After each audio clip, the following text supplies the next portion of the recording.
Hi, I'm Wyland Reden, and you're listening to Ride by Day, Wrench by Night, presented by VintageJetSki.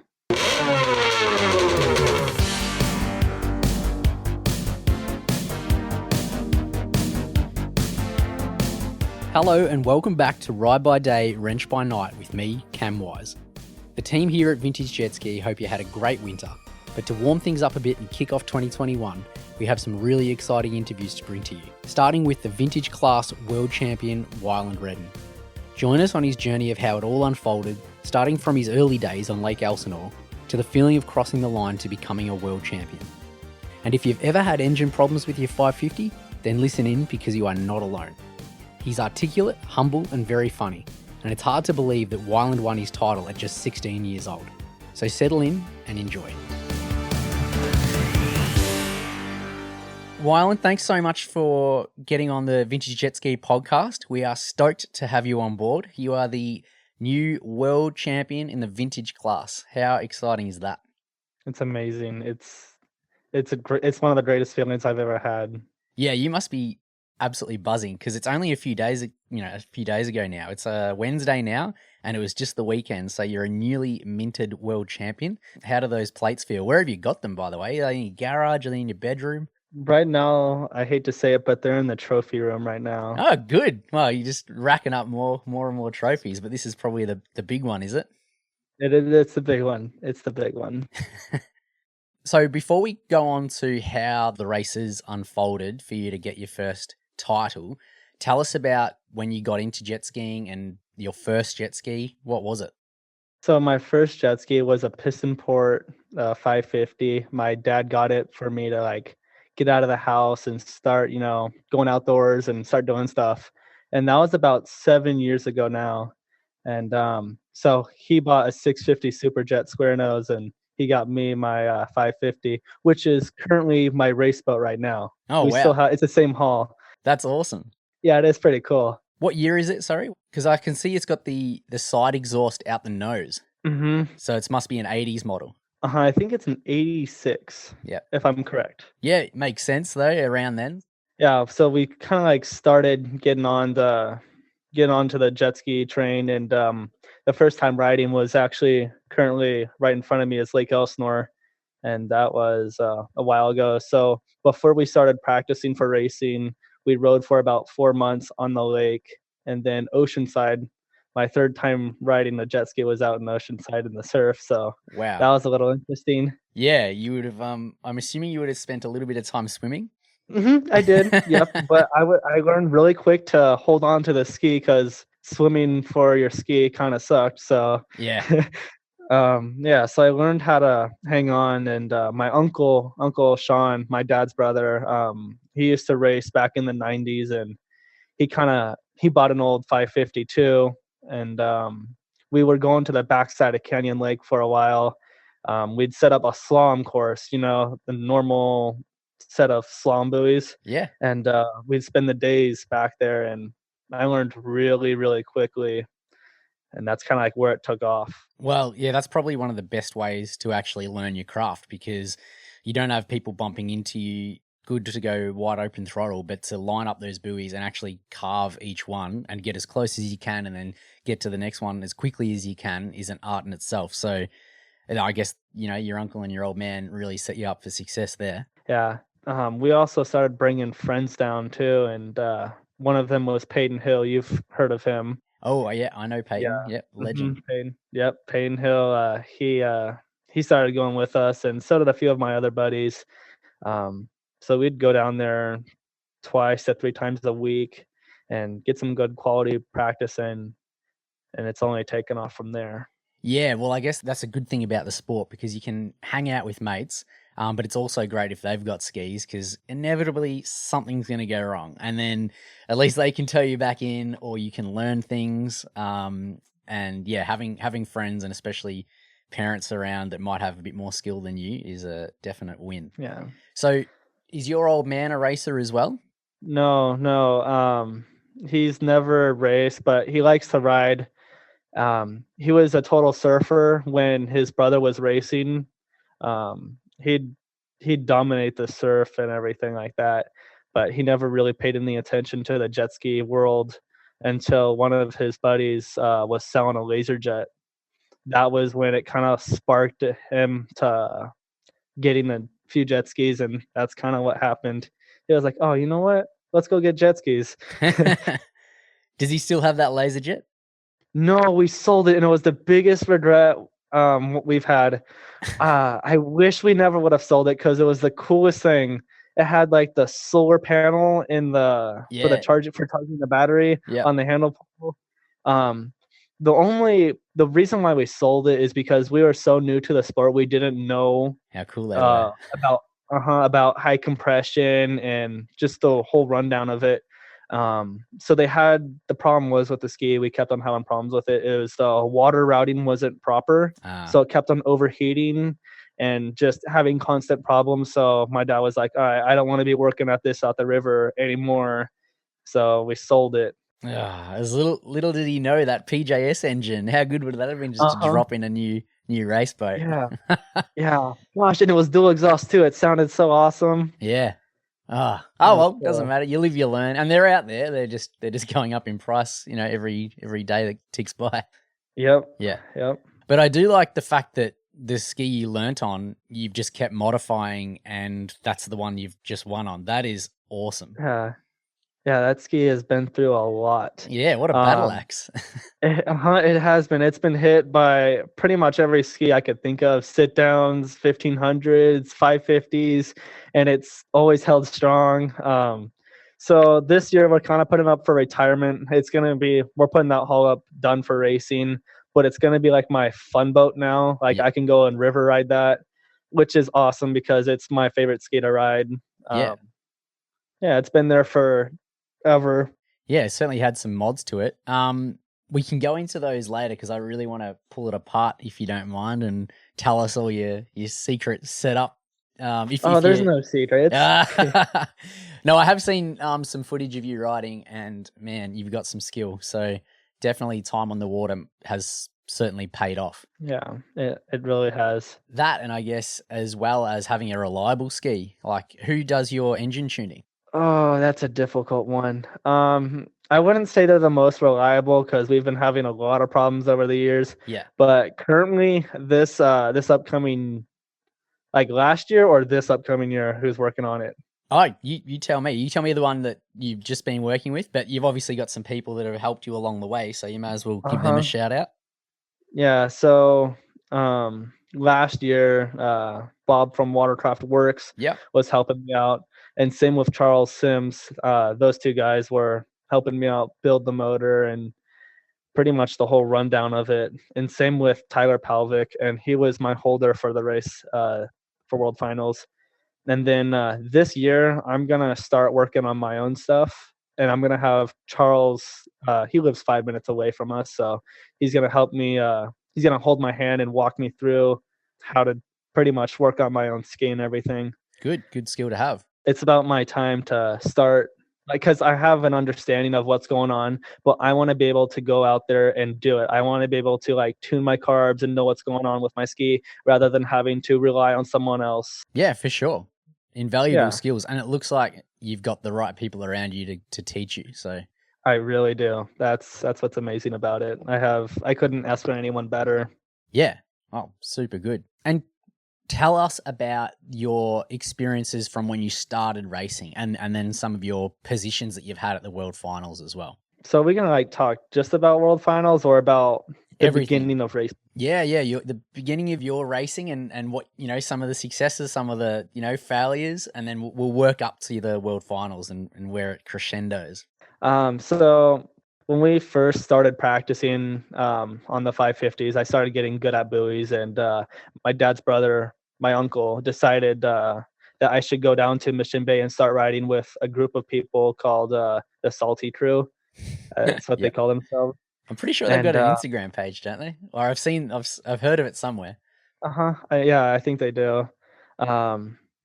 So he referred me to go down there and start riding with them, and the first time I went down there, Victor Sheldon was down there on his 550, and yeah, it was pretty cool. There was all sorts of people down there. It was a pretty big group. Yeah. But the people I met were absolutely amazing. They were super humble people, and they wanted to do everything they could to help me. That's so And good. at the time, I just got put in with all these 800s, 1100s, and I was like the only 550 out there. And I learned really quickly to hold my line, and they pretty much kept me in check. So when we were there, Charles Sims's wife, Annie Sims, she told me to race the junior class, not the vintage class, but the junior class. And she said to do that because you will learn from the junior kids. Like, follow them and follow their lines, because lines were everything, and they Yeah. pretty much are everything. Was this on a vintage boat though? Or was this on an SXR or something? No. This is on a 550 with no sponsons, no tubbies, stock boat. Wow, you're really raw.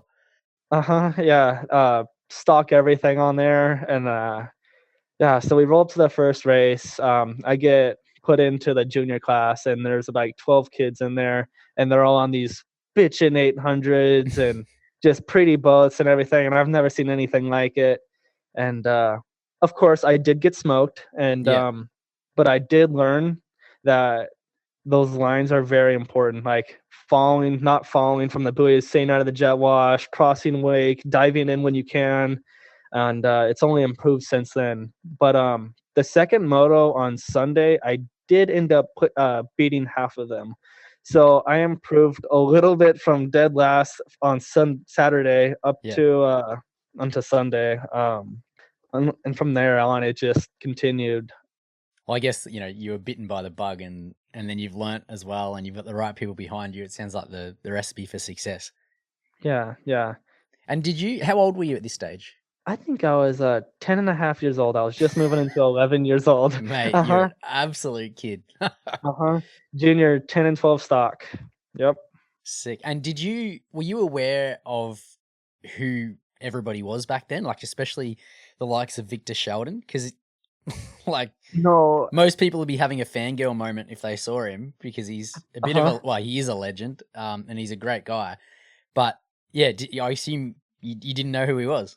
No, I did. So I watched before, like, we started racing hardcore, I'd watch all the videos of Jeff Jacobs, and literally every video I could possibly find on him, literally hundreds of times. Even ask my parents, I'd be up late watching at night, watching the same thing over and over again, watching how they would ride with other riders and how they worked their ski. And so I know who Victor Sheldon was, Harry Gocher, Larry Rippenkroger, Chris Fischetti, Jammer, pretty much a pretty good lineup of them. And when I saw Slasher ski, I was like, oh, that's Slasher. So, all right, after that you're 10 years old at that time, and you've gone in there and got your ass handed to you. Then you've learnt the next day to, you haven't won, but you've learnt some of those lessons that you needed to learn, and you've passed a few of them. So now you're like, yep, I can do this. This is fun. I want more. What happened, the next few races?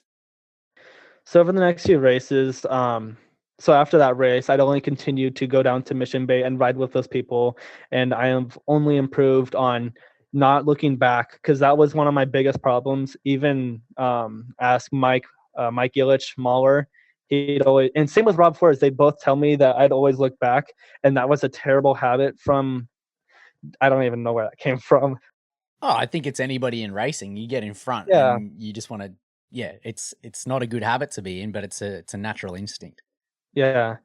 So at Mission Bay is when I really learned to not look back. Hearing those 1100s triples behind me, these nasty sounding skis right up on my side, I like zoned them out is what I learned, and that was like a keen improvement I made from one race to another. It brought me up a lot, so I wasn't worrying about what was going on behind me, but what was worrying about ahead of me. And you're still a young buck at this stage. That's actually like a skill for any professional racer. It doesn't matter what you do, what sport it is. And it sounds like you've taken one step at a time. So you've learnt one thing, and you're like, yeah, I've locked that in my box of tricks. Now I'm going to learn the next one. That's great. Yeah, it took me a while to learn that. But yeah, it's one step at a time. I'm never trying to jump multiple steps at a time, because then you're not going to be able to master every step of the way. I've always tried to physically figure out exactly what I'm trying to do. Like if I'm trying to get a left hand turn down, I'm going to practice that left hand turn down until I can do it confidently. Yeah, sweet. And with that mindset of blocking it out, what would you tell someone that's getting into racing or wants to improve their racing now, how to do that? Because obviously there's a lot of sound that goes on, and some of those, you don't want to be hit, especially when you've got a bigger boat, slapping the water as it's coming up to you into a buoy. Yeah. The noise of the acceleration, that's instinctively people will try and move away from that sound, but you've obviously got to be comfortable with it so that you can keep performing on your ski. What would you tell everyone about that? I would say practice is key. If you are going to learn to not look back, you want to be able to practice with people on loud skis behind you. You want to just focus on what's going on ahead. You don't want to be worrying about what everyone else is doing behind you, because behind you is not going to help you improve of your race position or of what's going on in the race. The best way I'd put it is when you're looking back, it's showing that the person behind you, that they're worried about you. Like when I see people looking back when I'm behind them, I know that I've already gone into their head and that they're worried about me being there. I love it. The psychology of a race. That's fantastic. So they're, that they're already a bit, they're scared of you. So you're like, yeah, cool. I'm going to line you up. Yeah. And how old are you now? I am 16 years old. Yeah. There you go. Well, you've got a lot of success ahead of you if you're looking at things from that perspective. As long as your boats can keep being fast and you keep your body in check, you should be, I'm sure we'll see a pro world title under your belt in your future. Yeah. Yeah. Let's skip a few years ahead. What was your first World Finals appearance? So my first World Finals appearance was not the first year I raced, but the second year, because we came in kind of late of the first year. So we decided not to race the first World Finals, which would have been 2014. Yeah. But we instead went to the 2015 finals, and I raced with Mark Gomez, Michael Prodanovich, who won first place, and I ironically got second. Wait, so you beat Mark Gomez? Yeah, my first World Finals, I got Mark Gomez. Yeah, and then Toshi, he had some bad luck, and I think he would have smoked everyone if he didn't have a dead battery on Moto 2. Yeah, fortunately, we all got kind of saved, because when he got that battery fixed, he was already a lap down, but he nearly lapped every single one of us and caught up by the end of the race. So wow, what a weapon. Yeah, it shell-shocked everyone. I was like, oh my God, we are so lucky that he broke down. Yeah.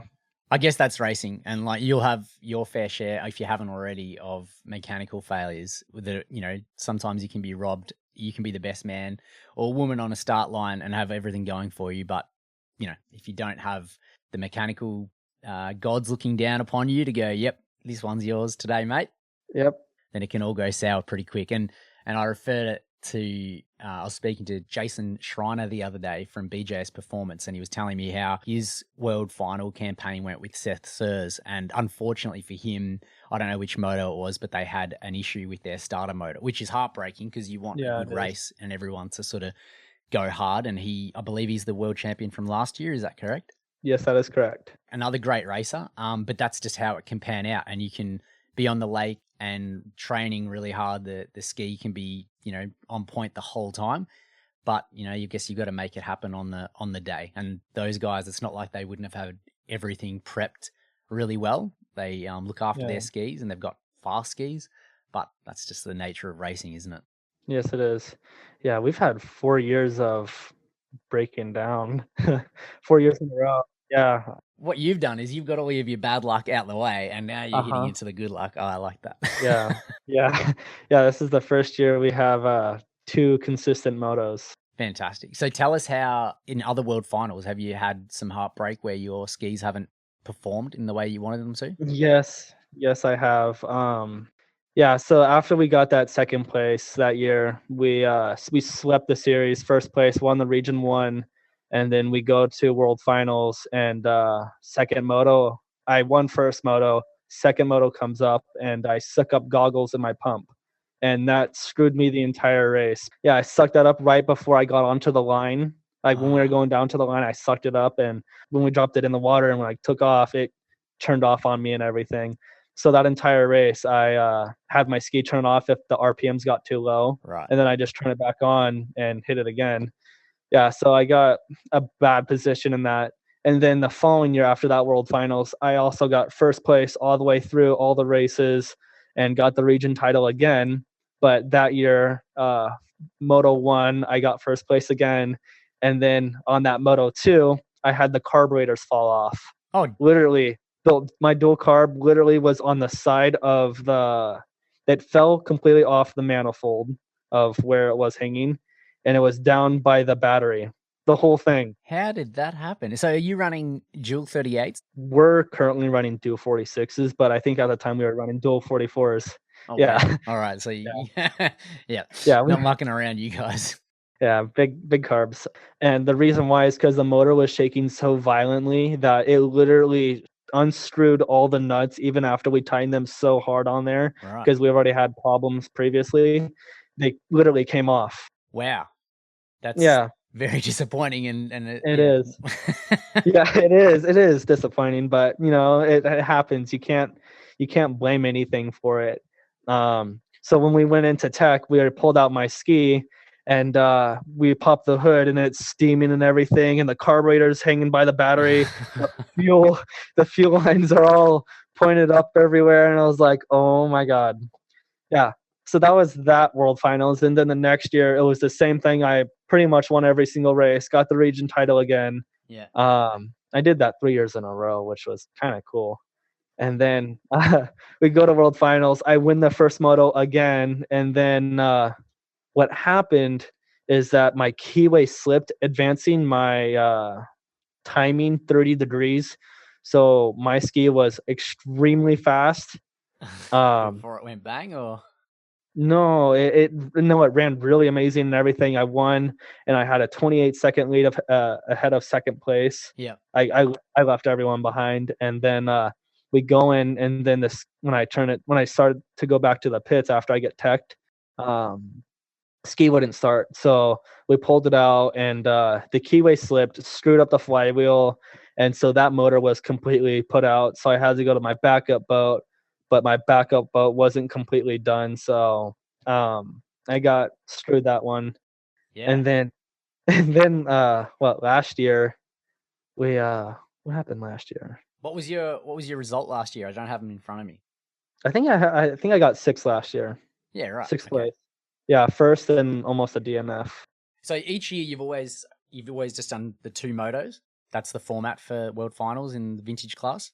Yeah, on Saturday it's always first moto and then second moto. Right. You're going into this year. Were you confident that things are going to work out, or are you just kind of rolling the dice because you're like, well, I've had so much mechanical issues, it's probably going to happen again? Well, I had absolutely no confidence, if I'm going to be honest. I had no idea what I'd be placing, because I know Andrew's been training. I know Seth has been training. I know Olsen has been training. I know Coy. Oh my God, Coy is insane. Yeah. I will shout out to Coy. He is a beast. Yeah. No, I had absolutely no confidence. I only rode my ski 4 times this year, and that was to break it in, and then day before Parker race, and then a day before finals, and then the morning of finals. Those were the only times I raced it or rode it. So I was going in with a little to no confidence, and especially after we just changed the handle pull. And the reason why we did that is because I'm getting bigger now. I'm not 120 pounds. I'm 160 pounds now. And I've definitely grown a little bit. So my riding style has changed since last year. So we recently did a last minute change the week of finals. We put my 1500 Blosian pole on my 550, and we went up to finals, and we're like, all right, well, I'm going to learn how to ride this ski with this pole. And so on Friday, we headed down to that beach. It's right by Crazy Horse. It's east of Crazy Horse on the island. And it's like a little beach that all the jet skiers go to like test their skis before finals. Yeah, so I learned how to ride with that pole literally within 30 minutes. And I still did not know if I was going to be competitive on it, because I kept on subbing it because the bracket keeps on grabbing the water when I go to turn. Right. So I learned really quick to ride all the way in the back. Yeah, it was just really, really stressful because you're going up there and having no idea how you're gonna do with this pole. Because when I'd ride other people's skis, I absolutely hated their poles because it wasn't a stock pole. I could only ride with a stock pole. So when I go to this pole, I'm gonna be like, dude, I'm gonna hate this pole. But it turns out that it was actually really, really good. Tell us about how it changed your positions, because it looks like it's a little bit shorter. So are you putting your chest over the center of gravity a bit more so you're forward, or how does it work? No, so I learned really fast that if I am too far forward or even in the middle, it will automatically sub. Even if I'm not even turning, it will plow through a wave and it will grab and I will go over the bars, which I did almost twice at finals. And then for the dash for cash, did you hear about the dash for cash? Tell me more. Go for it. So after finals, everyone was like having a good day other than Seth. Um, so we decided, like, after all the races were done, it's sunset time, and we're like, hey, you know what? Let's do a $20 buy-in, and we'll do one lap around the entire track with the log jumps, and the winner gets all the money. So we got a good amount of people in there, and sure enough, there's $160 on the line for you. Yep. Yep, on the line.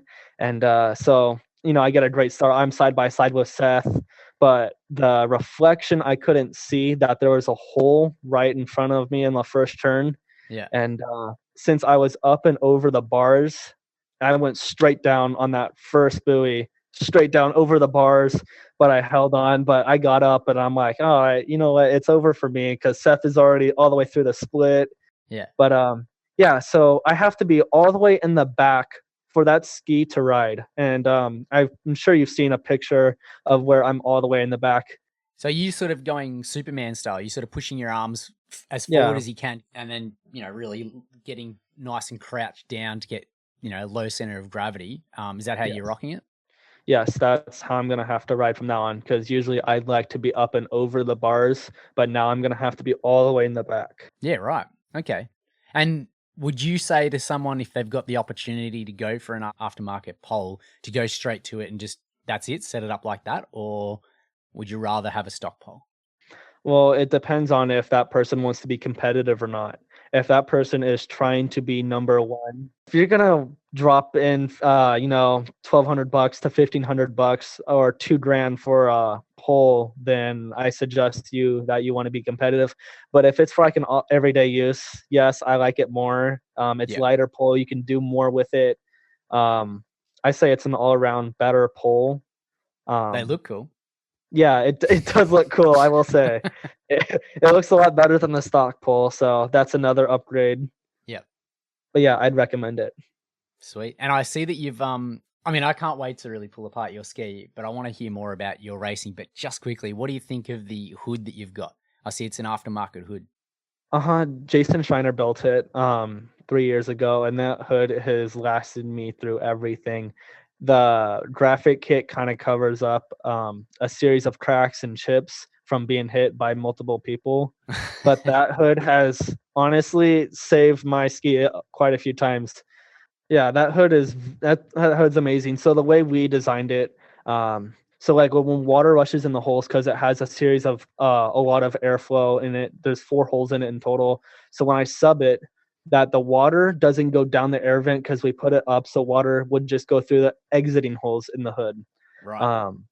Now that hood is very, very strong. It's been hit 4 different times hard, like side impact. So I'm looking at some of the pictures now, and for all those playing at home, it's a quad intake hood. It's a replica of the PJS, the early model aftermarket PJS hoods that they made. I can't see on this picture, but and you might not do it, but I know that Jeff Jacobs, when he was running it, used to put some gaffer tape or masking tape over the edges so that if you really did lay it down, there wouldn't be you wouldn't just fill it with water. Do you have to do anything like that? No. So what we did with the hood, so when water does get in that hood, air vents go up like 3 inches. So the water does not go in the air vents. It goes straight through and out the other side of the hood. Oh, I wonder if that was how it was originally, or if Jason's kind of modified that to be, to fix that problem. Yeah, I think we've modified that. I don't know anyone else that has that currently. Yeah, well, that's good. Excellent. So, what do you think the big differences were from last year to this year? Did you think about, all right, I'm going to really tighten, I'm going to Loctite these carbs on, so I fix that problem? What did you do differently to make sure that you've got a reliable ski? So what we did to make sure that I have a reliable ski is we built it. We made everything perfect as possible. Everything was tightened down. But what we had to do was write it. We didn't know previously, but we had to. When you get a new flywheel, you have to write it first and then retighten it. We didn't know that at the time, so that's why we were spinning flywheels. Right. So after we kind of wrote it for a few minutes and then also retightened it, we kind of just put it up and no practice on it, nothing. Just kind of waited for World Finals because we know that we wouldn't have much time on that motor. So we tried to save it as much as possible. Yeah.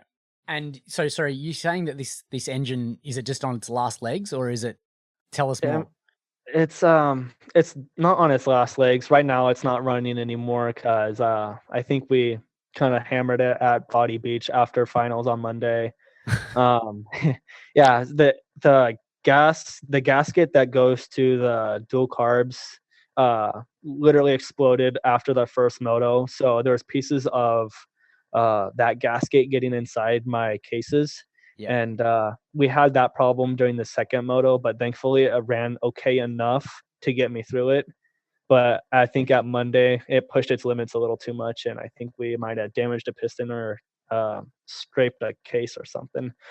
Um, no, that motor when we are going up into World Finals was by far the most gnarly motor we've had. Um, Bob from Watercraft Works pretty much built it himself. So shout out to Bob for building that. It was honestly insane. There was so much power to it. It was amazing. I mean, I loved it. It put a smile on my face every time I went and rode it.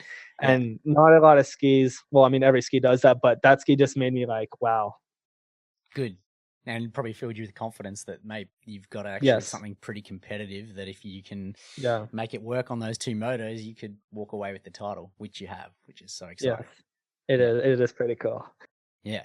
Oh, sweet. And tell us, before we move on, I can hear our listeners screaming in the background, who won the Dash for Cash? Andrew did. Andrew did.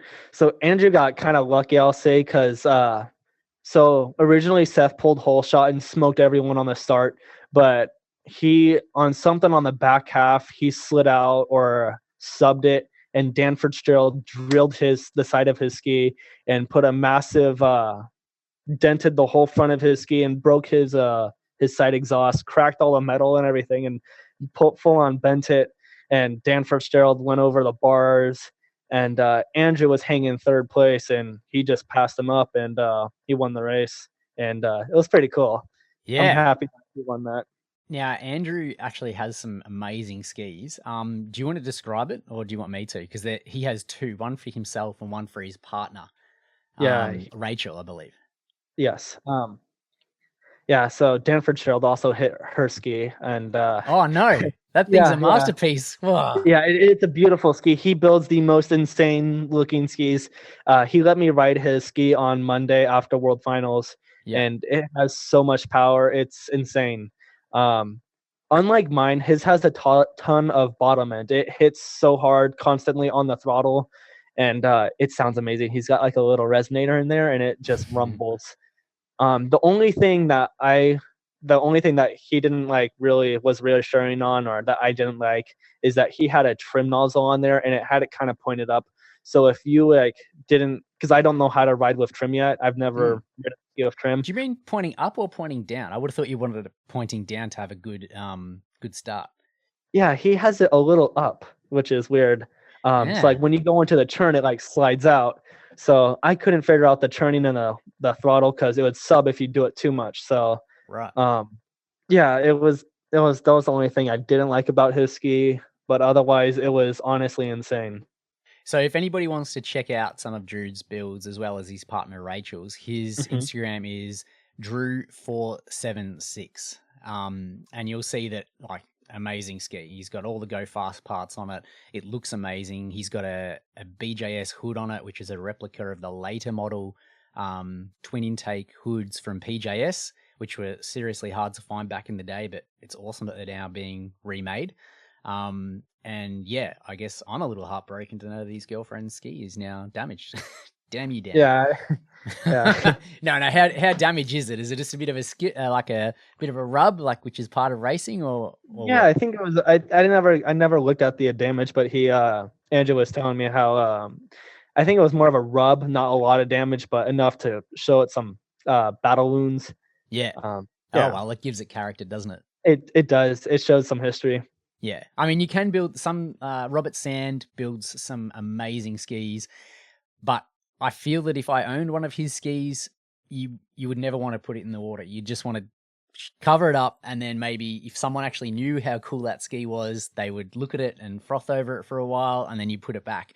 Whereas these skis that are out there at World Finals, they're fast, they look cool, but they're made to be ridden, and yeah, that's what we should be doing with them. I mean, keep some in a time capsule for sure, but there's others that you just want to enjoy these skis and keep them running. Yeah, we didn't really go for the pretty look on my ski this year. We weren't really worried about that. Well, that's also a trick in itself. If you know that you've got some damage, it means that you're not as precious and you can go in even harder to those buoys, knowing that if someone rubs up, it's like, fine, I've got a damaged ski. It doesn't matter. As long as it goes fast and it's going to keep going, then you're happy. And then you're not making silly decisions to keep a bit of distance between you because, yeah, hopefully someone else is thinking that way and they give you the pass, and let you go in. So, yeah. Yeah. All right. Well, let's get to give us the recap of how the day went. So tell us about even, you get there in the morning, you start unpacking, you set up your tent. Tell us about the vibe at the World Finals for people that haven't been there before. So World Finals this year was the most empty year we've ever seen it. It's kind of sad that it was like that. All the foreigner teams like Dubai, Kuwait, all those people from overseas weren't there this year. So it was a rather small event. But the way we had our tent set up, we had a trailer right behind us. So we had a really good spot. We got front row of the races right in front of the log jump. So we got to see people sub there all day. There was a lot of commotion going on. There was a lot of people panicking to get on the line, and there was just a lot of chaos going on at once. People running everywhere, shouting for their holder, just kind of the whole racing scene, but everyone was kind of stressed out. But my team, no one was stressed. We were very calm. I was a little stressed out, but I tried my best not to show it because then that would maybe stress out my people who are behind me. And I didn't know this until after finals and until Monday. Monday is when my buddy Tyler Pavlik, he's the one who brought me up there. He said that he was so stressed out he almost puked before every time I went out there. Yeah. It was weird because he was the most calm person that I have ever seen, and that's what helps me is like when I see someone else calm, it helps me be calm too. And he was like, "No, we got this. You're good. Remember why you're here. Remember what you've trained for." And he talked some sense into me, and trust the process. Yeah. And was Dawn Dawson, was she emceeing it? Who was emceeing the day? Like, was there anyone over the speakers sort of giving a rev up and giving the updates of each race? I think Robert Sands was. Robert Sands, yeah. I think he was doing the announcing for the entire days of finals. He actually ran our Australian championships back in 2017 in Queensland. He came all the way out. So, yeah, a long history. I hope to get him on the show too to share some of his secrets. So, yeah, good guy. He is. All right. So there's commotion. There's stress. You're about to get on the line, or you've got everything set up.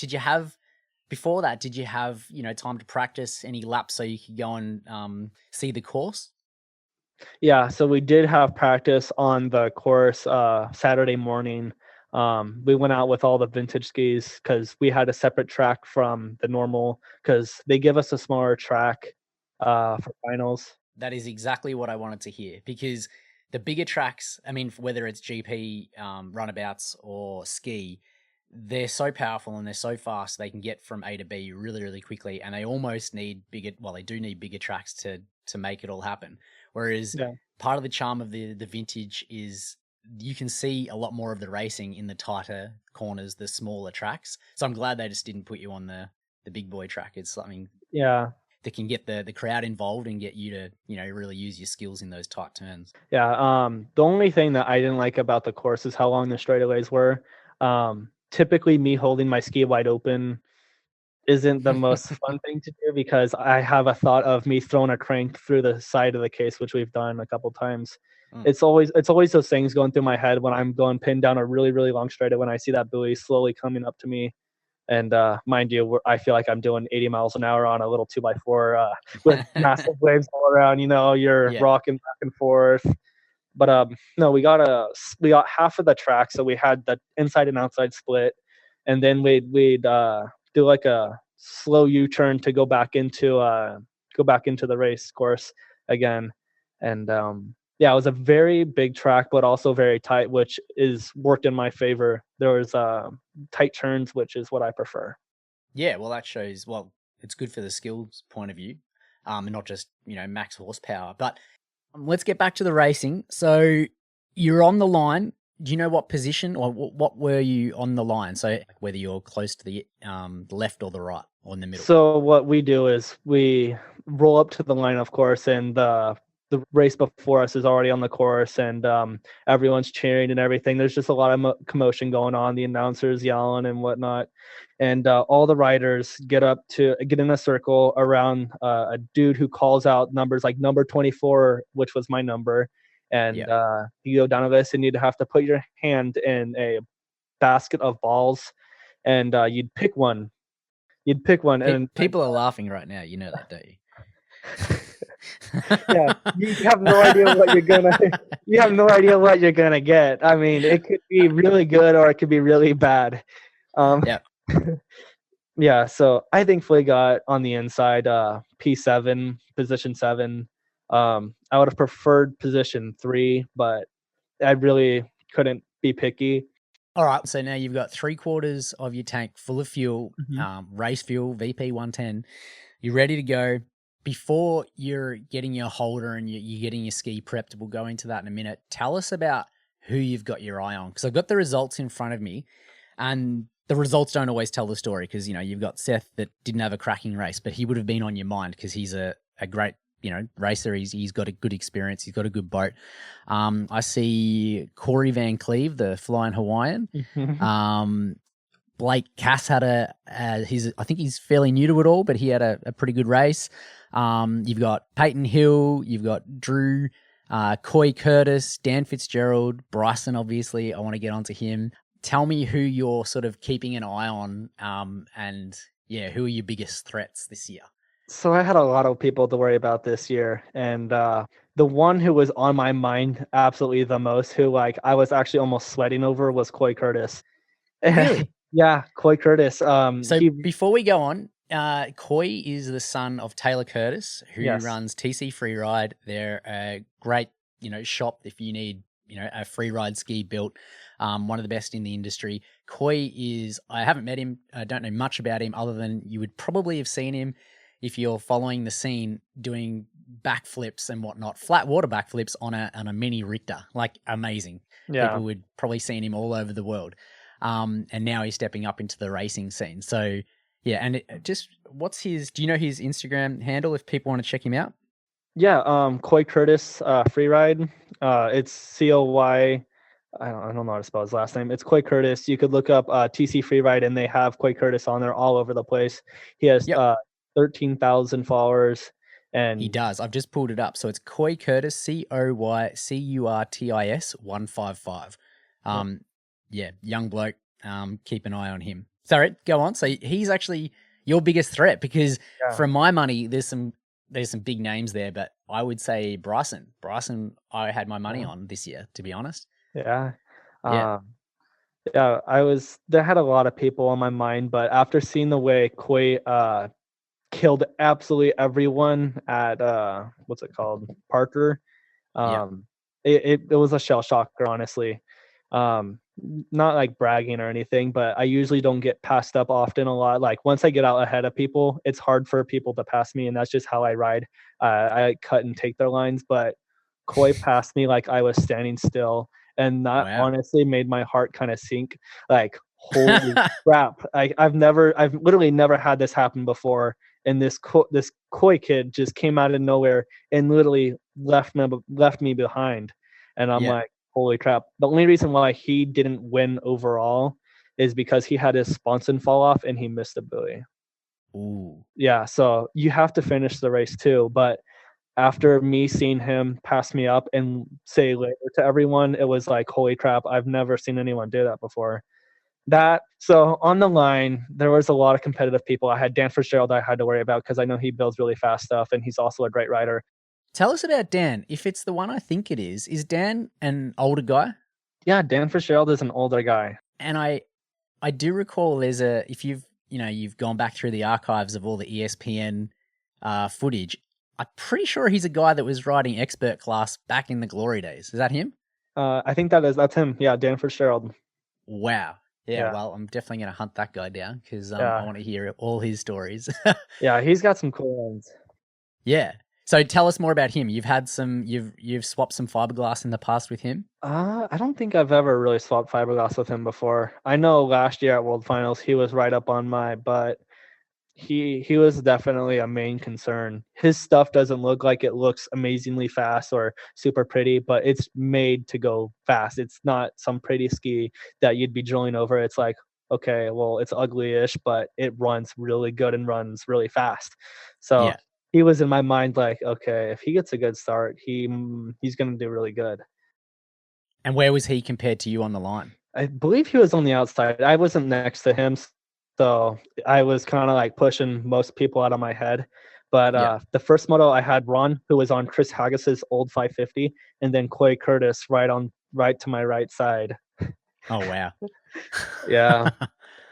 Sweet. But also Seth was one of my bigger threats too, because he also has a really fast boat, and when he is having a good day, he is a very, very fast rider. He's very fast. And shout out to Sisters.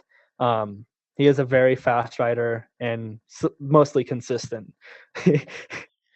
Well, I don't know, man. Mr. Consistency for me is Bryson. Like I think it's 4 seconds in a row. Like that's got to be heartbreaking. Yeah, he wasn't very happy about placing second again this year. No, I could imagine I believe it was, maybe his year. Yeah. And you've robbed him. Yeah. So on Monday I was talking to Jacobs and he was wondering what did Olsen place, and I said he got second again. That's for the 4th year in a row. And Jeff just laughed and he said he's got the slasher curve. Oh, yes. Yeah. So true. Yeah, it was pretty funny. G'day, legends. Hope you're enjoying this episode of Ride by Day, Wrench by Night. We've got a great offer for you at VintageJetSki.com. Simply use code RIDEBYDAY to save $20 on every purchase over $200 when you shop at Vintage Jet Ski. Now let's get back to this awesome interview with World Vintage Class Champion, Wyland Reden. All right, so how did it unfold? So you've revved your engine, you're ready to go, you're looking at the guy's hand. How did your start go? Did it work? Yeah, I usually do get really good starts, but there's also people that have also amazing starts. Like that first moto Ron on that 220 Chris Haggis boat. He had by far the greatest start of World Finals. In the photo that Ali took, the photographer Ali Giles. Ali Giles that took, her, right? Yeah. Yeah, so she had this amazing photo of Ron almost like a whole boat like the head of the entire line, which is honestly amazing. But what happened is that he jumped a little bit and bounced, which is all it took. And me and Coy, who literally moved right up. So right now I am in between Ron on my left-hand side, Coy on my right-hand side, and we are rubbing rails. Like they are both touching the sides of my ski. And it's pretty close because me and Coy are looking at each other. He's overlooking at me. I'm looking at him. And it's just like one of those moments that like time almost slows. It's like, oh, hi, Coy. How you doing? And you're at wide open throttle trying to get fully a break. pinned. Yeah. Yeah. And then Seth kind of like came out of nowhere. I started to pull away from Coy and Ron, and I think it's because my skate was a little bit faster than theirs. That or also my pump was hooked better, and my weight Yeah. might have helped it. But we are going into the first turn, and Seth kind of sweeps on the outside a little bit. I think he was in position 13 on the odd side, so he was on the inside split. He comes around out of nowhere, and he is pinned, and he is screaming. His ski is so loud, I could hear it almost over mine, and mine's pretty loud. Yeah. Yeah, so he's coming into the corner, and he kind of passes me up, but I'm still all the way on the inside of him, but he's getting kind of close, and he starts closing the gap, which is what you're supposed to do on the first turn. And I'm pretty close to him right then and there, and we hit boat wake, and it was massive boat wake. It was honestly really good size boat. Like if you were on the river or in the surf and you just wanted to hit it, it would be a perfect lip and everything. Well, Yeah. Seth hits the first one and he clears 3 waves at once, but he is squatting in the air, literally fully tilted like 85 degrees in the air, and his ski is all the way up to his butt in the tray, and he's like full attack mode, totally sideways in the air. And if someone had a photo of it, it would be honestly the coolest thing ever. Oh wow. Maybe there's one out there. Hopefully we can I uncover it. know. It would be so amazing. But yeah, he's fully tilted in the first turn, a couple feet out of the air, and he lands, and of course I have to go right through the waves, and Yeah. he takes the inside split, which is what we had to do. And Because that would have slowed you right down if you've got to hit all those waves. It would have been like putting a yeah, handbrake on. yeah, exactly. Yeah, so we go through those, and right now I'm behind Seth, and we start doing the normal cat and mouse. I'm right Yeah. behind him, but since he has cleaner water, he's starting to pull away from me already. And then Olsen comes out of nowhere and just bypasses everyone on his ski on the outside split. Yeah. Yeah, so he kind of like passes everyone up, and he kind of just kept it that way the entire moto. But Because he won that one, didn't he? yeah, he did. He smoked every single person. And with you, you've come in second, is that right? No, I'm in third currently. Seth is right on his tail though. Right. Yeah, so at that, we do 2 laps, I believe, before I made my mistake. Seth kind of keeps on bobbling. I could tell he's a little tired because his back is starting to hurt. He's broken his back twice, and he has back problems, which really sucks geez. for him. Yeah, he used to do moto, and he killed it. He did really well in moto, but he kept on breaking bones and stuff. Yeah, he's broken his back twice. Very, very fortunate that he never got paralyzed. But yes, he does have back problems, and I could start seeing him. He's starting to stretch out his back, so I know he's starting to get tired. And I have a little sympathy for him because he didn't ask for breaking bones or anything. But yeah, I see him getting tired. I'm like, all right, well, I'm gonna start trying to make my move now, and I start pushing a little bit harder. And on that front straightaway, we go into a left-hand turn to roundabout the course again. And I'm pinned going into the turn. And there was a little pocket of water while I'm mid-turn, and I'm up a little more than I should be.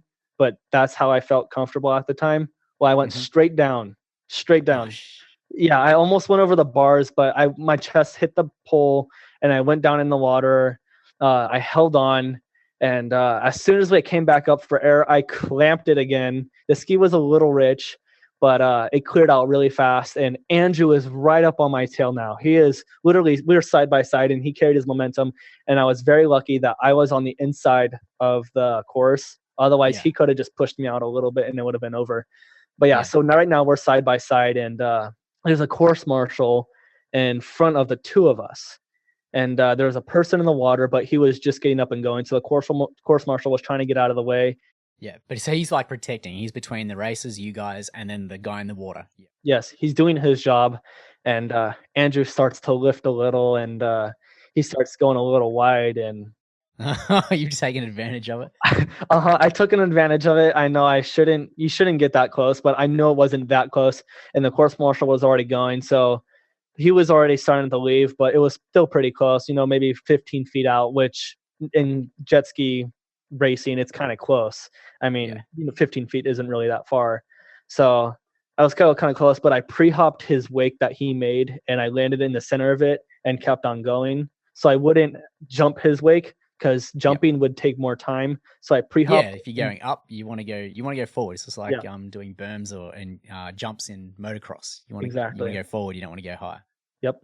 Yeah. So I pre-hopped it and landed perfectly. And Andrew was kind of farther back now, and me just taking his line. I mean, it's not a dirty move because I'm still trying to hold my position, but I could have just kind of left his line there. But then again, he still would have been threatening me for my position.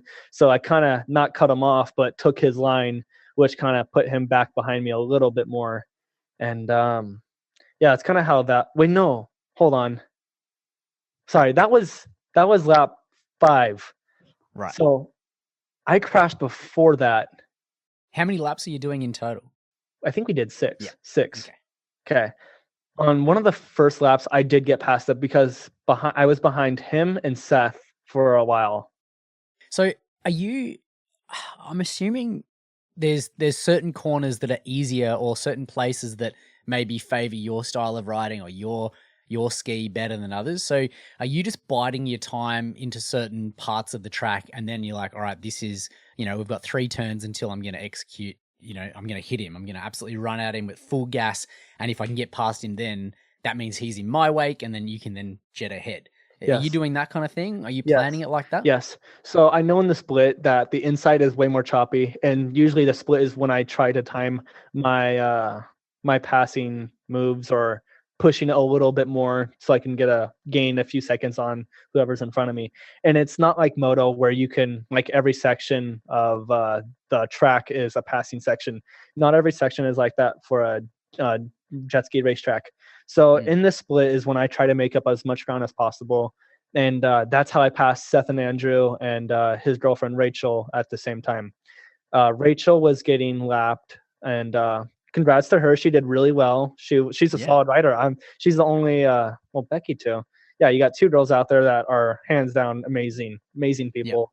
So they all go to the outside split, and right off the bat, I know that's a mistake because you don't want to go to a split when there's traffic in front of you, because that's only going to slow you down more. So with me knowing that I like the inside split, I go and take the inside split, and I ended up passing Seth, Rachel, and Andrew all in the one split. And then now I'm up on Olsen's tail. But Olsen was already, a buoy ahead. So I was like, okay, well, I just need to hold this position and hope for better second moto. And that's what I did.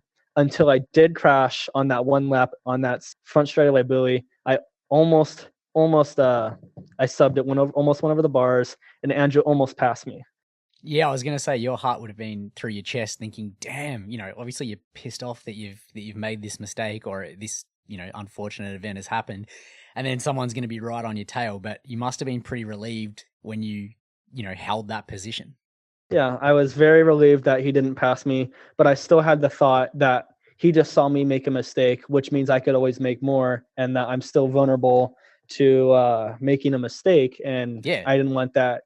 I didn't want him thinking that. So I was like, okay, well, I can't make any more mistakes. I have to just hold this position as long as I can. Yeah, he could just put the pressure on you. I know that you've got, you're smart enough to sort of keep your head and not worry about the sound and someone right next to you, but it's pretty, that can still be daunting regardless of how good you are. Yeah, it totally can be. Force a mistake, in other words. Yes, it totally can. So you've rolled over the line, you've got second. You're like, all right, it's not a win, but there's some good points in there. Yes. So still a success.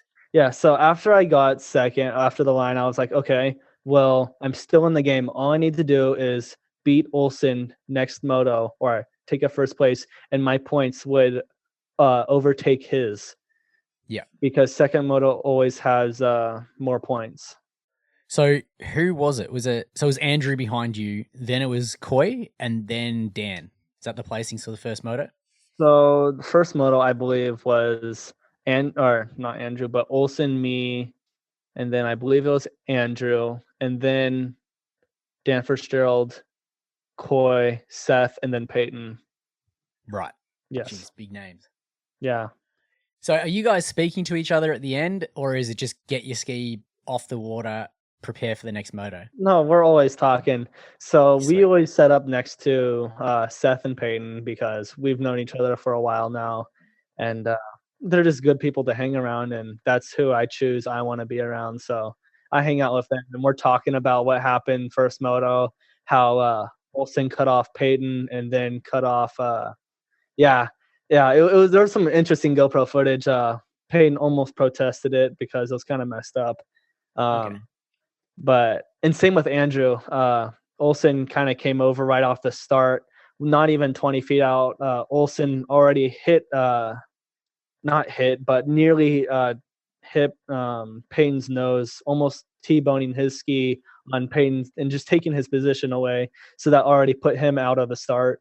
And then he starts moving into Andrew's area, and they're colliding for a while. They're rubbing rails, and it just took Andrew a little second to bob, and then Olsen was gone. But he cut over like 4 lanes in the matter of 60 feet, and I was like, you're not supposed to do it. Everyone's supposed to hold their line until you get into the churn, but it's racing. You kind of can't really. I don't know. Yeah, I know in the pro class everyone cuts off. It's dirty, so I'm not gonna complain. It didn't affect me too much. So Well, you've got the bickies. You've walked away with the chocolates. yeah, You've got your result. yeah, So yeah. so you get back in. How long have you got between motos now? Okay, so we were race 5 and then 18.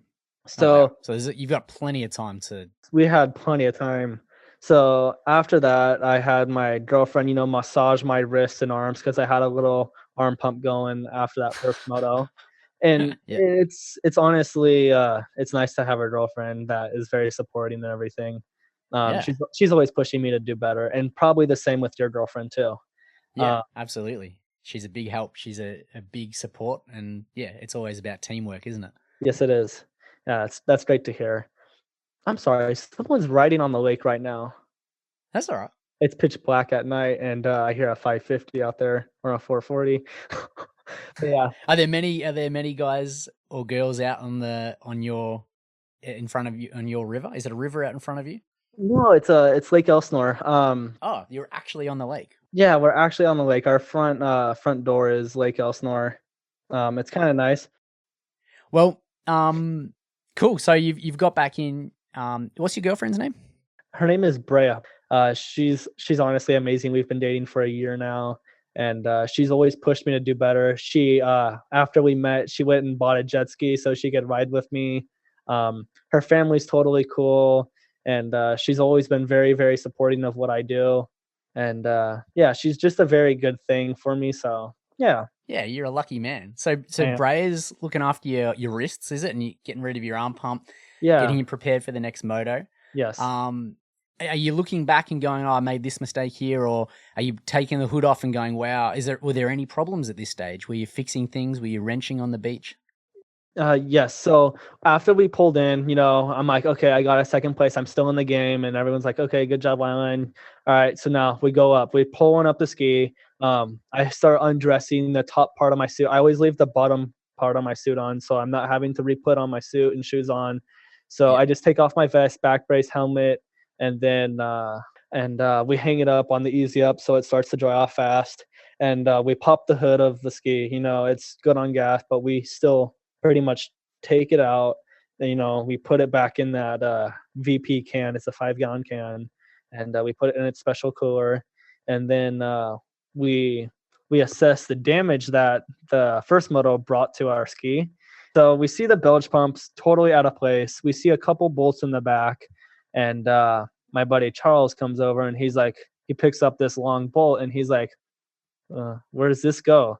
So we're looking around the motor where this bolt goes, and we at the time we had absolutely no idea. And then is it an exhaust manifold bolt? Usually they're pretty long. Yeah. They usually are, but everything on the exhaust was fine. Everything on the head motor was pretty much fine. But where we were missing a bolt was the starter. The starter only had one bolt in it, and it's stripped. It's stripped on the other side of it, and that's how that bolt popped out. And then we found a washer also in the motor, and then a spring, and then the spring and to adjust your idle on your carbs. That popped out too, and that was under the motor. And we're like, okay, yeah, so we were looking at all this and we're like, okay, well, let's just get this. Let's start doing one thing at a time. All right, let's put, and we can't really fix the starter bolt because it's stripped. So we kind of just throw that away, and we're kind of just relying on that one bolt on there. Really? So, wow. Okay. Yep. Yeah. Ballsy. Uh-huh. Yeah, so there was only one starter bolt in there that was holding it together. And then we don't know where the washer came from. And then we couldn't get to that little that idle adjust T-handle and spring. So we're like, okay, well, we don't really need an idle. It basically doesn't even have an idle right now anyway. Yeah, you just need to get it going, and you can just hold it, just Yeah. feather it until you need it to rocket. Yeah. And then what Tyler did notice, but he didn't tell me, is that the gasket on the carburetors was starting to wear, and it was starting to pop out the other side. And and he was like, okay, well, that's not good. It just needs to make it through one more moto. That's all it is. 6 more laps and it's good. So yeah, so we went and got lunch. I'm talking to everyone, doing photos and whatnot. Having a good old jolly time. And then race 2 starts coming up, and we're like, okay, well, start gearing up. Now, the most stressful thing I will say, and it's a joke between me and Peyton, when you start seeing other people like putting their suit on and stuff, and you don't have your suit on, it's like, oh crap, we're on the line, we gotta go. Like, just yeah, totally, you're behind. Yeah, exactly. And Peyton starts like throwing his stuff on, and I'm like, dude, we have time, right? And he's like, look, and he was just messing with me, and I'm like, okay, just gives you a slight little heart attack. And I'm like, all right, so we start putting our gear on and everything. I'm double checking my helmet. I'm tucking my straps into my vest, and I do that so when I'm going, that the straps are not bouncing back and forth on my vest. It's just like another distraction plus drag or whatever, but it's really not that efficient. So yeah, I tuck in my straps. I double check my gloves because my gloves always come loose. Yeah, so everything is good. Double checking my shoelaces, making sure everything's okay. And then by that time, Tyler has already filled my gas tank, and we're ready to go. We started up. Sounds super crisp. Sounds amazing. And we're like, all right, we have one more shot. Let's do it. So we drop it in the water, and I'm sucking yourself up, beating your chest, like, let's do this. Yep. And they're all saying good luck, and we all go down to the line while I'm warming up my ski, and everyone's watching, and there's just a lot going through the head, like, all right, if I do this position, it's going to put me here. If I do get a win, Olsen needs to be behind more. So yeah, so there's just a lot going through your head. We get down to the line, we're basically doing the same thing, but since I got second position to choose which position I wanted to be in. So like a seating. Yes, so you just get to choose. Yes. So I took the position 3, which I've learned is usually the best if you're wanting to be on the inside. So I could have had the outside if I wanted to, but I personally didn't. And I could have had 1, but I didn't want 1, because if you're going into the buoy, the person in number 3 could always pinch you off if you're number 1. So I learned pretty quickly that people can pinch you off, and then you're on the other side of the buoy, or you're forced to let off. So position 3 has always been the best, because you pretty much have a straight line shot at the buoy. Mm-hmm. And you can swing it like wide open throttle, and then just push them out. Like, they have to worry about exactly. There's no more space between you and the buoy. Yeah. So, throw up a little roost for the people behind me. Yeah. So I believe I got a great start too. Yeah, I got a great start, amazing start. Seth was on the side of me. No, that's right, Seth wasn't. So are there any issues with you starting it, considering there's only one bolt, or is it just bang, you're like, yep, phew, that's one problem out the way? Yeah, I was just like, all right, well, we hope this bolt doesn't fail us, or that the bilge pump doesn't get wrapped up in the, what's it called, in the drive shaft. So there was a lot of hope on the line. What did you do to fix that, by the way? We didn't. We the night before, we tried super gluing it, and that didn't work. We tried silicone, that didn't work. The tabs wouldn't hold in all the way on that bilge pump, So it's only the second part that pop out with all the wires and everything. So it was just like one of those last minute things you can't really do. And of course, we're still gonna have a bilge pump in there, but we're not gonna really, I don't know, we're not gonna be able to use it really. So of course that wasn't working, and it's like, okay, well, it needs to last me 6 laps. And so we take off. I got a great start. There's no one in front of me. I take the inside split. I got good clean water. And then Dan Fitzgerald just blew by me as soon as I hit the straightaway. And I'm like, okay, well, I just need to hold second. And it depends on where Olsen is at, that he will behind me. So you've done the math. As long as he's behind you, it's all good. You can get enough points. Exactly. So I was kind of happy where I was, and I was playing it very, very safe as possible, because I knew if I would have tried pushing for first, that I might have a chance of making a mistake, which could lead to certain displacement. I wouldn't have got the first overall. So I just, in my head, thought about just staying in second. But of course, if Dan Fitzgerald made a mistake, I'd be right on it. But he never did. He never lifted or anything. So I was like, okay, we're just gonna play it safe, But yeah, there was a couple times where Olsen did get really close to me, and then I guess Coy overtook him, which I had no idea. So Coy ended up passing him on the last lap, and Coy took third place that moto, and I got the first overall. And coming across that finish line, or just seeing it ahead of me and knowing that I was making it, it was honestly the greatest feeling I've ever had. It was like everything that I have worked for, everything that I've done in the past has pretty much been for this moment. Knowing I got first, it was like, oh my God, finally. That's awesome. So, because how many years was it? Is it 5 or 6 years you've been trying to get that title? It's been 6 years for that title. What a great feeling. Yeah. And I bet your family, your partner, your holder, your friends would have been going ballistic. Yeah, they kind of were. It was kind of funny because I got to tech and everyone's there. Olsen was, I could hear him in the helmet. He was yelling that he got second again for the 4th year in a row. I do feel for him. Like, man, he's just the bridesmaid at the moment, and I want him to have a win because I think he deserves it. But so does everyone. Like, you're all super competitive, and it's not like these skis are super reliable. They do take a lot of maintenance. And anything can happen in racing, as you know. But yeah, anybody could win it. So yeah, anyone has a chance. Like, I was thinking that Coy was going to go in there and hammer every single person because he's a really fast kid, and you saw him. He got pretty hammered. 4th overall. You just can't go in there with confidence or no confidence because you never know what's going to happen. I mean, me going in there with absolutely no confidence, no thought of me having a chance of winning, me not even knowing how to ride my ski, and I still turned out on top.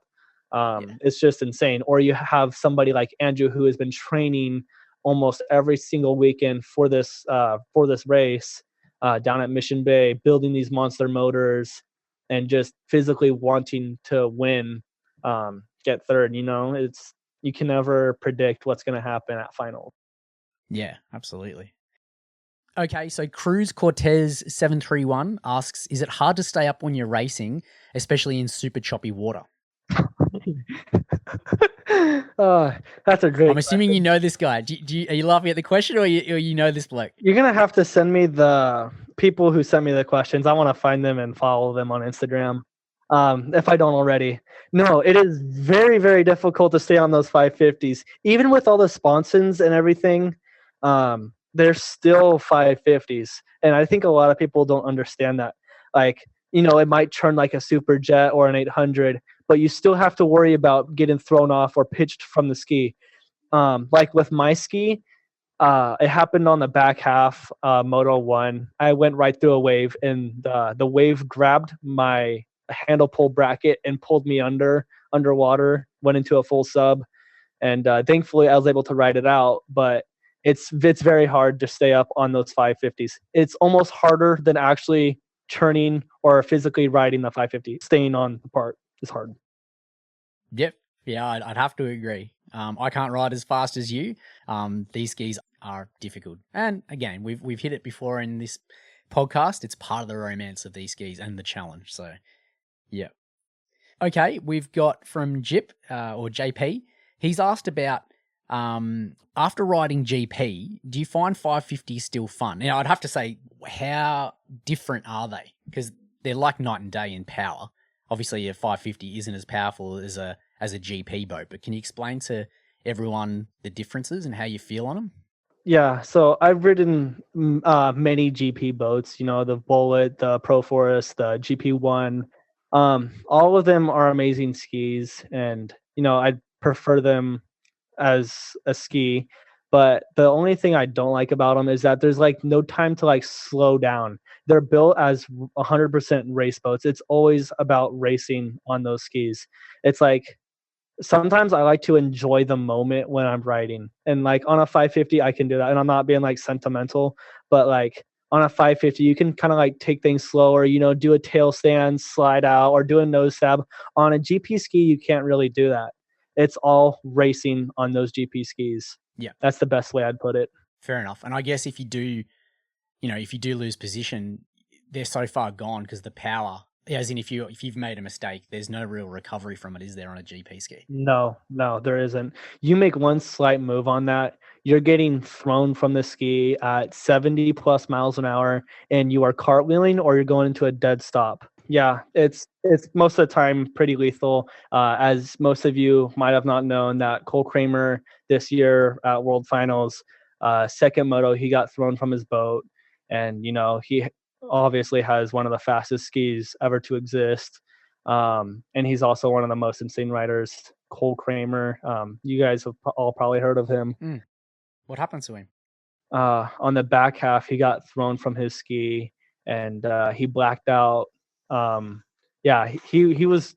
It was honestly a really bad crash for him. They had the red flag, the race, and everything, but going at those speeds and then getting thrown from your ski, it's kind of scary because you see someone with such talent and such skill get thrown from their ski, and you see them black out for a while, and then they're waking up in the ambulance, and it's just one of those things that goes through your mind. Like, you make a mistake, even though I'm not as good as a rider as him, I can be even worse than him. It's scary. So yeah, it's just one of those things that goes through your head. It's like, when you make a mistake on a ski, it's usually catastrophic. So is he okay now? You blacked out, obviously, but yeah, he's okay now. Other than a mild concussion, I think he's okay. Good. Because the safety crew are pretty professional out there, aren't they? They get to the riders super quick. They're very good. Mad respect to those guys. Excellent. And it makes racing, you can be scared on one behalf and say, look, shit, this is actually really dangerous and it can hurt, but at least you've got the confidence in the men and women around you to look after you when it is out of your control, if you're knocked out or if you just don't have control of your limbs when you're under the water or whatnot. Good stuff. All right, so Fisk Adrian has asked, if you could ride any ski for the rest of your life, which one would it be and why? And only one ski. If I had to ride one ski the rest of my life, it would be my 550 that's in my garage. And I'm not just saying that. That's because it's my first ski. And because you're on Ride by Day, Range by Night. I'm sure you... Yeah, I'm not just saying that. I mean, I love the GPs and everything like that. I mean, they sound amazing, and honestly, they're awesome boats. Or same with the Superjet or 800 or whatever ski out there. But if I was to ride one ski the rest of my life, it'd be my 550 that's in my garage. I have never felt so comfortable after learning how to ride with that pole. I've never felt that comfortable on a ski before. Being able to, like, if I want to jump, I can go out there and jump. If I wanted to do a tail stand, I can go do a tail stand. If I just want to ride it, I can just ride it if I want to. Yeah. It's just one of those good feelings, I guess you could say. No, good answer. And I guess at the end of the day, even your brand new GP ski, once it's built and with the carbon hull and all the go fast parts being a 4-stroke and whatnot, it's going to be old one day. And that's what I love about these skis, because you are riding, I mean, I know it's a little bit different with the modifications that weren't around back then, but the beauty of it is that you can buy pretty much everything that Jacobs was running, and we find out, and Sheldon and Gocha, and all the guys, and Fish, you can run all that stuff. They were doing some experimental things, and the porting is probably still a secret, but you can get everything that they had back then and go just as fast for a fraction of the price. So that's kind of cool that you're running what the absolute, best of the best were running. And now, again, with things like the RAS pump conversions, things from Pro Watercraft Racing, it's just making this sport better and better. It does. It really does. Makes it a whole lot easier to ride and everything, but it still takes just as much skill. Maybe not. I mean, those guys back then in the 90s had literally the hardest skis to ride. Think about it. I mean, as the Jacobs, you have this monstrous ski with such power and everything, but you're still on a 550 haul. It takes a lot of skill to ride that. But fun fact, we learned that Jacobs was adding 1.5 inches to his hauls. He'd cut them in half when he'd get them and add more length to them and width. So he was making his skis a little bit bigger. I did not know that. Yeah, there's a lot of things that those guys did that we've learned from inside resources, I guess you could say. And can you tell us where you found this, or is this a secret source? So one of them, Mike Illich, Mike Illich, right? Yep, Mike. Yeah, so Mike Illich, he told us about how Jacobs would some of his little keen things he did. That, and he told us how Chris Fischetti would stick chloroform. I don't know how you pronounce it. Chloroform? The stuff that you kind of knock people out in all the old school movies? Is that the kind of thing? Yeah, that stuff. Yeah, he'd soak sponges in it and put them in the side of his hull, and it's like a nitrous boost for your ski. Man, even if that's not true, it's still cool. Yeah, he was doing that, and I guess that's why he was able to take hole shots all the time, is because he had that. That's why he was known for taking hole shots, wasn't he not? Yeah, well, Pops, I believe it was his dad. His dad. Yeah, that built his engines, was a guru at like a lot of things. So he was always doing different things to keep him on the edge. And, I think it was, like he's got a world title of his own because of that. So how cool. Good story. Yeah, those guys were always cheating, and that and running deeper hauls, adding a little bit of shape to it. Well, we know that chimes, yes. We know that Jacobs was doing that when he was racing his 550 in the 750 class. His same 550 haul. Wasn't that phenomenal? Like, everybody's got the bigger hulls and more displacement. But the fact that, I guess it's confirmed now that I think Ty McFarland owned his ski, and now I believe it's gone to a new owner over on the East Coast. But he had that whole cylinder bored out, or new sleeves in it to make it a 650. But even though when you prop the hood, it was still a 550 Reed cylinder. So yeah, that's awesome. Yeah, it is so cool. That's cool. Yeah, so there's always doing stuff. We've got Blair Hull has asked, pineapple on your pizza. I don't like that. No, thank you. No. Fair enough. All right. So Wyland, what's next for you? So you're going to stay in the vintage class and try and defend your title, which is awesome. But now you're getting this carbon hull from overseas, and you're going to start building this GP spec boat. What's the process for you to go pro, and what are your aspirations in the future?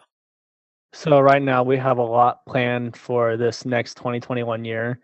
We just got that ski in, and it's going to be in a couple days. We're going to start tearing apart my 1500, start putting everything I have into that 1500 carbon aftermarket hull, who was built by Georgie Kaza.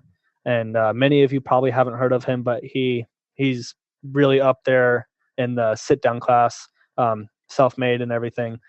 So yeah, I'm going to be racing that next year. I'm going to be training with pros, Revin, Dustin. I want to be up there at their level with those guys. Of course, it's going to take me a while, but that's where I'm heading. That also in March, we're starting the Asian tour. So Jet Tribe is sponsoring me and kind of my family to go travel all over Asia. So Vietnam, China, South Korea, Thailand is going to be happening this year. So I'm going to be going up there, racing kind of around the world this upcoming year. And then he also offered to do the European tour which is France, Italy, Hungary, Germany, Poland, all these other European countries to go over there and race with pros. Wow. Is that the Aquabike World Championships? Is that the series? Yeah, that's kind of what it is. UMI and then Aquabike. Fantastic. So you've got, is it Quinton Bosch you'll be up against in that pro class? Yeah, I'll be up against the best people in the world, and I know I'm gonna get hammered. I am gonna get hammered time to time. Yeah. I'm gonna prepare for that, and it's nothing new. But as always, I'm gonna keep on trying, and I'm gonna try learning from what I can. Awesome. So what's your ski going to look like? I mean, you've got the hull, you're probably going to get some handling mods on there, but what can you do to a 4-stroke 1500 in that GP class? Are there any restrictions? Is it like pro mod back in the 90s? Is that how it is? It's pretty much just like the pro mod back in the 90s. Do whatever you want to the motor, make it as fast as you want, put as much money in as you want, go out there and pretty much do whatever you want. So what we're going to try doing is pistons, cams, just a lot of things. It's going to be a loud, fast ski. We're going to try keeping it above 70. It's going to be a fast boat. But what I'm working for right now is Motec, and you guys. So your ignition system, right? Yeah, it's important. If you want to be at the top of the class, you pretty much have to have Motec. Yeah. So Tyler, my holder / buddy, he's really good in tuning, and we're all agreeing on getting Motec, which is $3,200. And for me, that's a lot of money considering I'm going to be paying for it myself, because this ski is my ski and I'm paying for it myself. Have you got a job at the moment? Because I mean, the hull wouldn't have been cheap. The ski itself, Bitcoin. It is a Bitcoin. I work at a place. I work out. So every morning, this is kind of how my day goes, and this is how my morning went as today. Get up at 5 a.m, go there and work out with my girlfriend and her mom and my brother. Then come back home, do school until 11:45. Go to work from 12:30 to 4 o'clock. Head home and then do homework. So today I didn't get any homework done because I'm talking to you guys, but trust me, this is so much better than doing homework. Oh my God, this is a relief. So that's how my day looks, and I will be paying for my ski. But that's good. It's good that you're putting your money into a passion that you love, and hopefully it takes you. Well, it will. It sounds like it's going to take you all over the world. It is. We've just heard from Larry Rippenkroger on our last episode about the really interesting places it took him. It took him to Australia, lots of parts of Europe, over to Hawaii. But more interestingly, if you haven't heard this episode yet, he went over and performed for the King of Jordan in the Middle East. Like, who would have thought that would have been a place that jet skiing could get you? So super, super cool. What are you thinking? So for next year, your vintage boat, what kind of hull? Are you going to go an SX hull and then put the pump into it, or what are you going to do?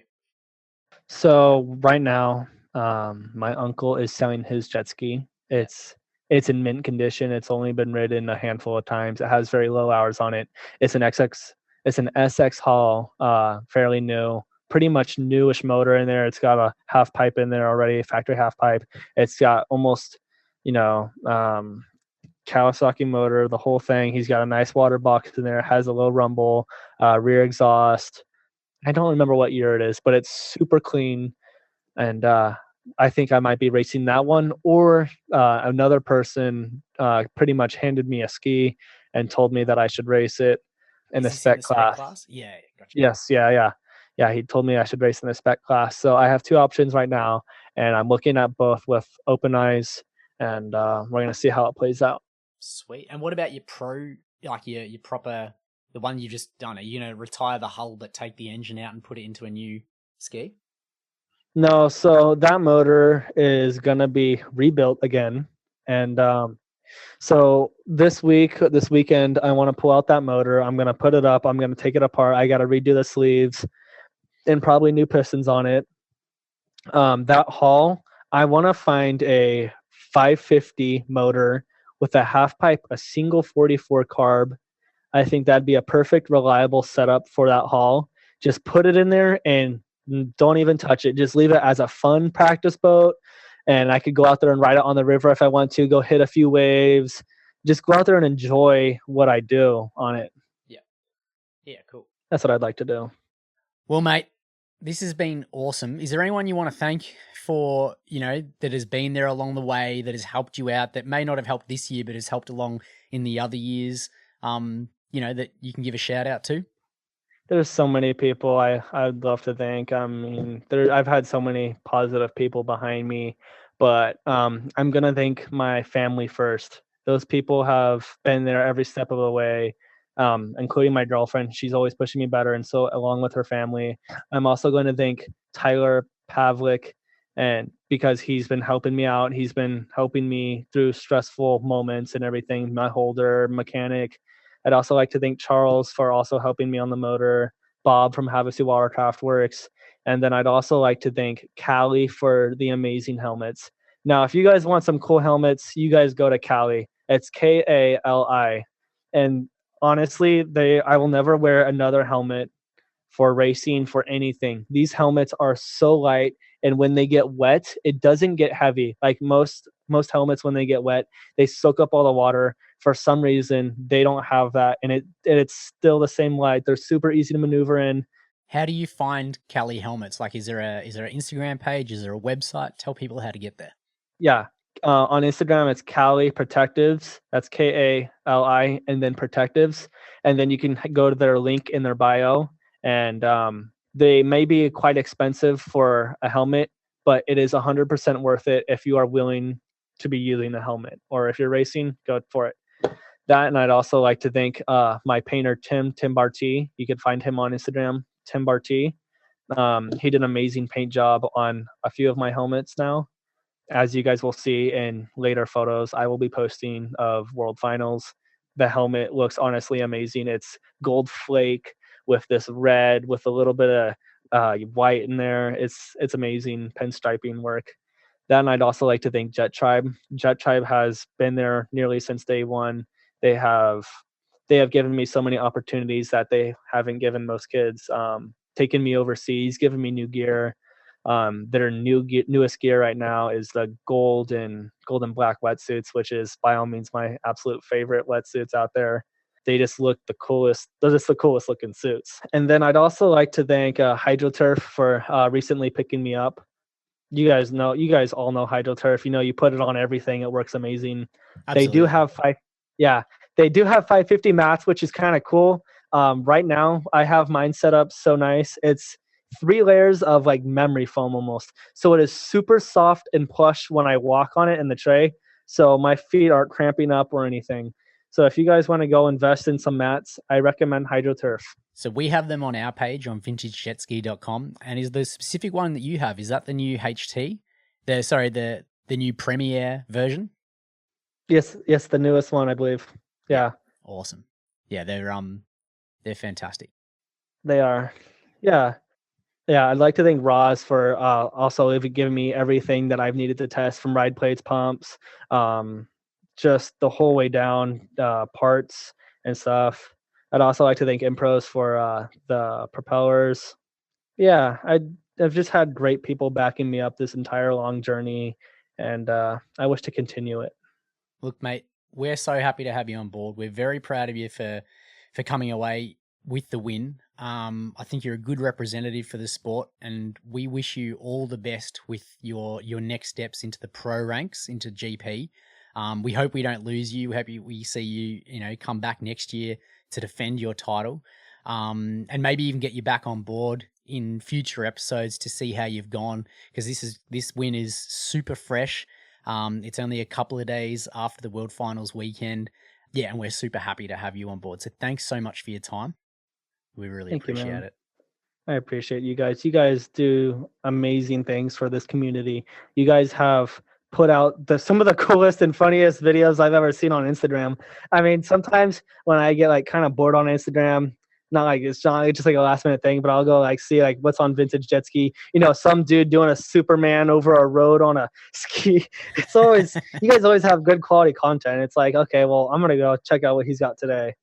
Oh, thanks, man. And look, it's not me. It's all the community. We are just the conduit. We just share it, and we like to grow the sport and really just be there for the ride of everyone else having fun. So yeah, we love this sport just as much as anyone else, and yeah, we want to see it grow. And we're super excited to hear what you and Gomez have in store for us for the spec class.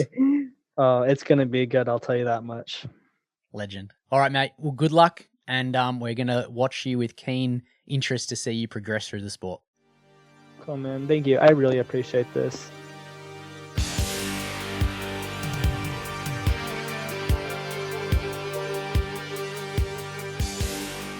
What a true champion Wyland is, and so early on in his career.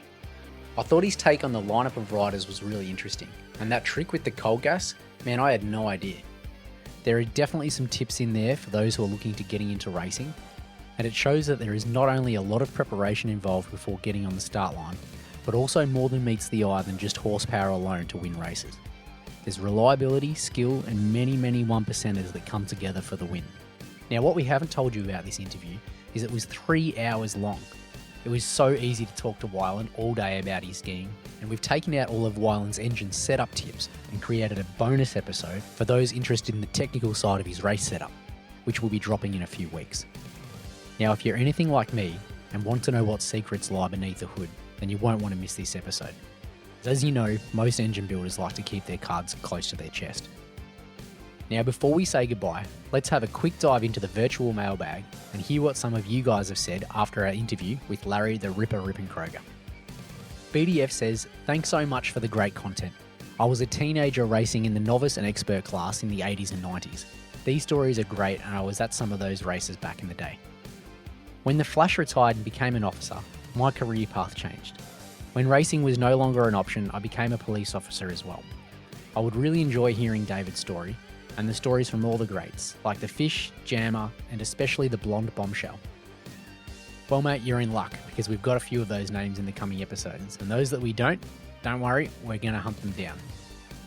And KW Racing says this: "What an amazing podcast with Larry the Ripper Rippenkroger. It was a delight to listen to him talk about his career from the start to the end. I learned of Larry in 1990. Knowing he was from the Northern California area, he was my favourite. Every minute of the podcast took me back and stirred up memories. What an exciting time for the jet ski racing industry. The flow kept me listening to the very last second, leaving me wanting more. I look forward to the next one." Thanks, KW. We really appreciate the kind words, and we hope you like this episode from the new generation of racers. Well, that's all, legends. Sorry if we didn't get to read your message out this time, but please keep in touch as we read each and every one of them. If you want to email us, you can hit us up at podcast@vintagejetski.com or reach us on Instagram @VintageJetSki. I really hope you enjoyed the show, and if you haven't yet subscribed to the podcast, we're on Apple, Google, Spotify, and all of your favourite podcast apps, and subscribing is the best way to ensure you never miss a beat.